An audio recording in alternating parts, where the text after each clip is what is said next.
কত হয়েছে আপনার? 60 টাকা। বোন, বোন এখানে কি করছে আর ও টোটো কেন চালাচ্ছে?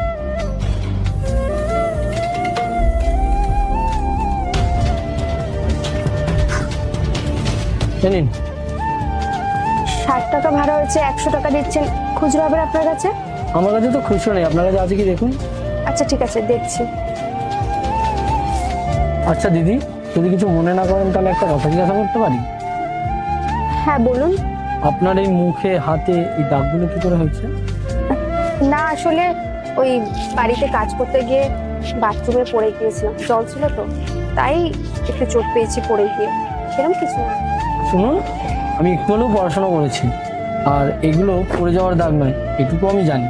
হ্যাঁ, হতে পারে আজকে আমাদের প্রথম দেখা, তবে নিজের দাদা ভেবে আমাকে সত্যিটা বলতে পারেন, এতে আপনার মনটাও হালকা হবে, আর আমি যদি কোনো হেল্প করতে পারি করব। আসলে দাদা